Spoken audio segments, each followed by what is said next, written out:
Oh, they probably wouldn't do that because that's technically Fox. And besides, Deadpool will probably find a way to work around it. You know what I mean? Wow. Like, I mean, I just feel like he just did like a fourth wall break. You know what I mean? And be like, well, like that's Fox. Not He even, just kills Hugh Jackman. Yeah, it just kills Hugh Jackman. It makes it easy. Right. I'm ready. Hopefully, like this doesn't cause any problems. Like I doubt it will. Just us watching this, we've watched a WatchMojo video before, haven't we? No. I thought we have. If we did, we didn't record it. But let's try it. I doubt they'll care, but I mean, it's just more audience for them. exactly. Hey guys, welcome back to the channel, Lostlegendstv. We are Ready MC, and I'm Ray. and I'm James.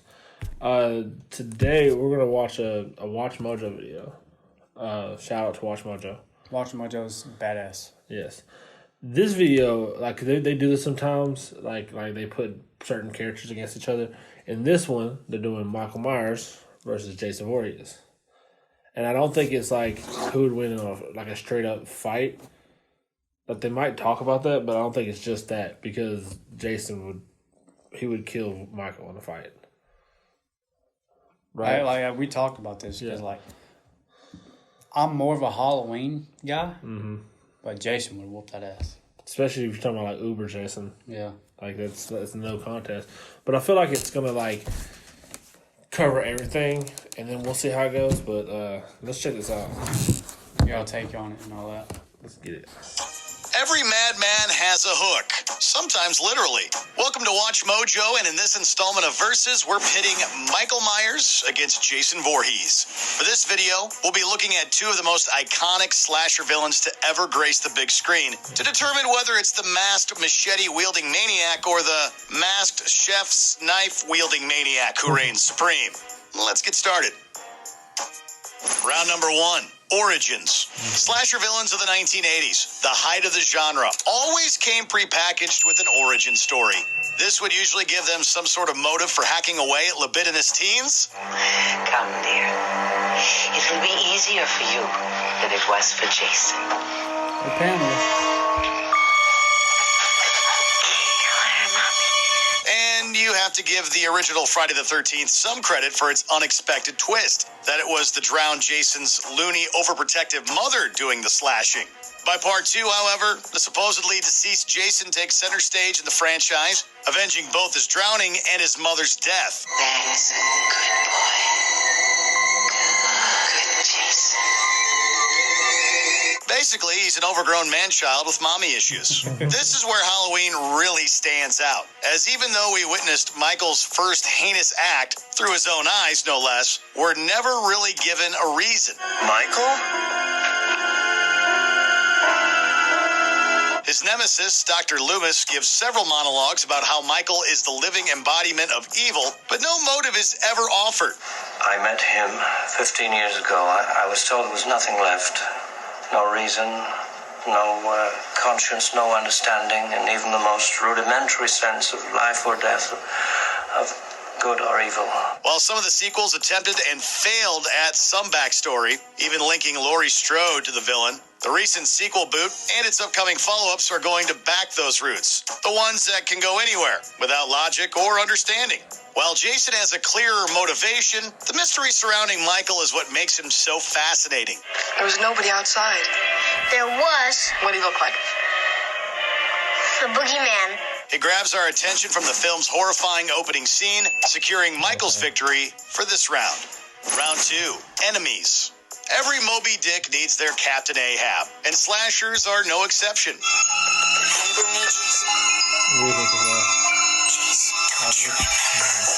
But who could possibly stand up to such a Leviathan? A walking, hulking wrecking ball seemingly undeterred by bullets, car crashes, or even explosions. Run, Tommy, run! For Jason, the answer is different in almost every entry. Just another teen fortunate enough not to break any horror movie cliches to be the final girl or guy. Of course, Tommy Jarvis is a unique case. You gotta do something. Jason's alive.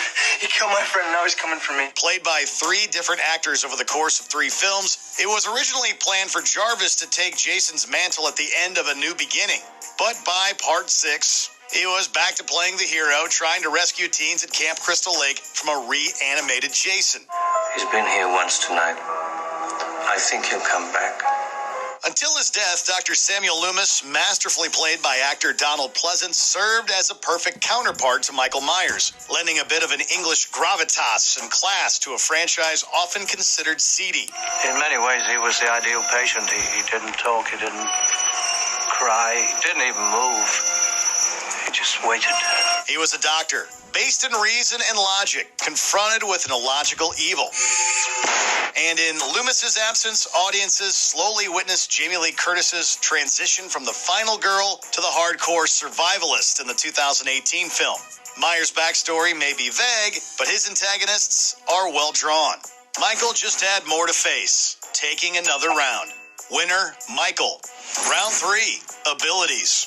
It's pretty much a given that a bullet or a knife isn't going to stop either Michael or Jason in their tracks, but each has what Liam Neeson would call a certain set of skills ideally suited to their environment.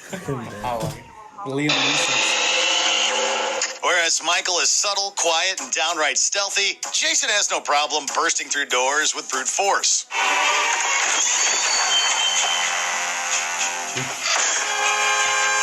It brings plenty of horrific tension to the Halloween films when Michael is stalking his victims, particularly the way director John Carpenter shot it, with Michael suddenly appearing in the background.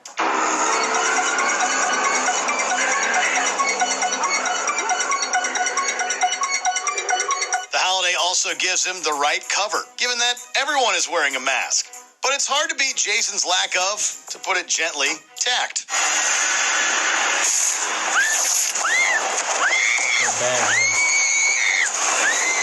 He's also much more adept at appearing out of nowhere. The Michael Bay produced reboot tried to offer an explanation that he moved through a series of underground tunnels, but just having him pop up where least expected is half of the fun of a Friday movie.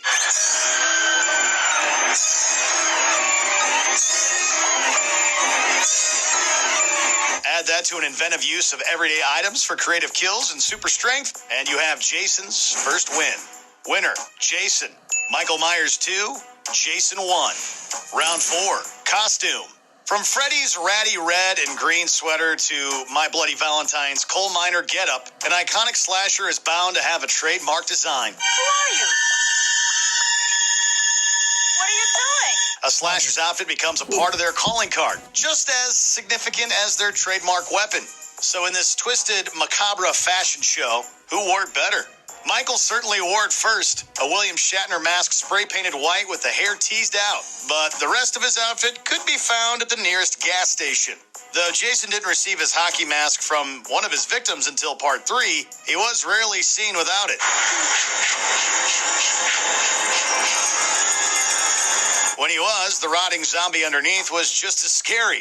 The mask even allowed a bit of levity in what would otherwise be considered a total gore fest. And then there are the upgrades that Jason X provided. They're plenty silly, but more inventive than just a simple random white mask. I'd say it got better. It's been modified. Oh, you think? We've got to hand this one to Mr. Voorhees. Winner, Jason. Michael and Jason have even the score at Jason 2 apiece. has looked better consistently. Before we continue, be sure to subscribe to our channel and ring the bell to get notified about our latest videos. You have the option to be notified for occasional videos or all of them. If you're on your phone, make sure you go into your settings and switch on notifications. Damn. Round 5, scares. A solid horror franchise lives or dies by its scares.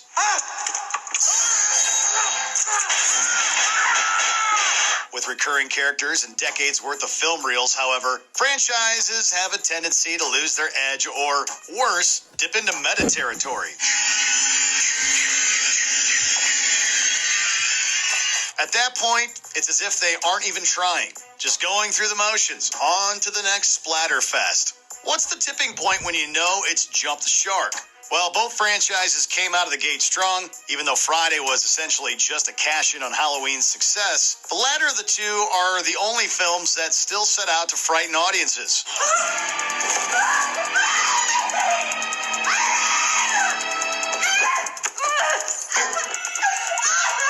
Jason is just there to slice and dice. But going back to the basic premise of the films, Halloween has a more frightening idea. My door's locked. Thanks for telling me. Pure, unadulterated evil appearing in any town, USA was a relatively new idea in the 70s when monsters generally came from space or some kind of outer threat. At its core, Friday is a simple revenge story, the sort we've seen a dozen times before. Sorry, creepy woodsmen, but we're much more scared of our own neighborhoods than some remote campsite. It was close, but the horror from Haddonfield edged it out at the end. Michael 3, Jason 2. Winner, Michael. Sounds soft. I know. Really? Only Do you because, agree like, with our picks? Check out there's this so other much reason. more they could have gone at for Jason, and they went to, like, those specific things. Well, that's a perfect opportunity to dive into them. Mm-hmm. Okay, so let's talk about both of them then. I think For the most part, I agree. Like I agree with those stuff. I feel like they could have gone further into it more than just that. I mean, yeah, Jason is like mostly just a slasher, and is basically just a revenge story. But like, you got also taking into the fact like the way he kills people and all that other stuff. You know what I mean? It's not just like talking about which one's more brutal, which one's more stealth. Like basically stat versus stat. Yeah. Because, I mean, like, for the most part, Michael uses, like, the same type of weapons, you know what I mean? Like, and yes, he is stealthy, but that's the thing about Jason, he doesn't have to be stealthy. You know what I mean? He can Rambo that shit. He can. Like, Michael is extra strong, especially in the Rob Zombie ones, but for the most part, like, if you see him coming, like, you can just try to avoid that shit, you know what I mean? He is stealthy. But, like... Well, like, the only time Michael went fucking ham was in Halloween 6. Mm-hmm. When he took out that whole goddamn operating room in the hospital. Yeah.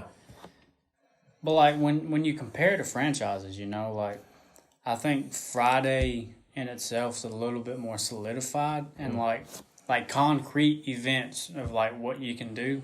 Yeah. More simple. Whereas Halloween, you know, you have different timelines. Hell, you have a movie that's set in a completely different fucking universe that's still labeled canon. You know what I'm saying? Yeah. I think Jason's more versatile, like you said. He's a little bit more creative as far as weapons he uses. But I think Michael's more creative when it comes to the art of killing. Like, a lot of times, Michael and Jason, too, what they'll do after they kill a motherfucker, they'll set him up in kind of like not like a present, but like, hey, look what I did. Yeah. You know what I'm saying? Like in part 4 when they, that dead fuck dude, after he killed him, put him on the fucking wall. You know what I'm saying? Behind the door. It says you're a dead fuck. And Michael does that all the fucking time. Like he put the sheet over the person like he was a ghost and shit. Yeah. So, I mean, you have your ups and downs here. I mean, it's really hard to pick. Yeah. Toughness, I'm going Jason all day. Yeah. Like, if we had to go Michael versus Jason in physical battle, I guess it's hard to do that because which Michael are you choosing? Which Jason are you choosing? Mm-hmm. Because are you choosing, like, I don't know, part 2 Baghead Jason against Tyler Maine's fucking 8-foot ass? That's not happening. You know what I'm saying? However, if you take, like, the remake Jason versus something like Halloween 4 Jason, yeah, I mean... Yeah, Halloween 4 Michael. Yeah, Halloween 4 Michael. I mean, like... Also... That's the thing. Like, each character is different. Each character has its own attributes, rises and falls. So it's in the air. The thing that I was thinking about was, like, how the fact that he said that for Michael, it's mostly just, like, in a neighborhood... It's a specific neighborhood, you know what I mean? Like, it's Haddonfield. And then you look at Jason, it's Camp Crystal Lake, but there's stuff all around that lake. There's there's the Jarvis residence, there's Pinehurst isn't far from there, apparently. And then you got just the regular Camp Crystal Lake, you got the Higgins Haven, you got fucking Packing that. Like, there's all that stuff around it. And there's cities around it, especially if you do the 2009 reboot.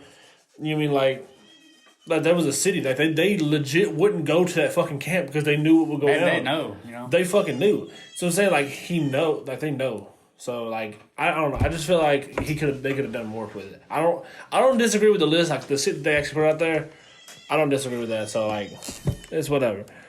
But you got this to add to it? No, I agree with WatchMojo. I think as a franchise, Halloween has a little bit of a one-up. Not much, yeah, but it has just a little bit of a one-up. I think it's a little bit stronger than Friday is. I feel it. Even though both have some shitty sequels. Yeah. Let us know what y'all thought about it. Like who you think won, if you agree.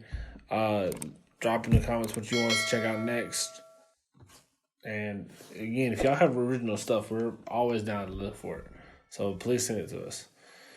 But until next time, y'all. This is adios. On the couch like damn, what a slam. Bring this back to your garage, just my crew just might roll on you like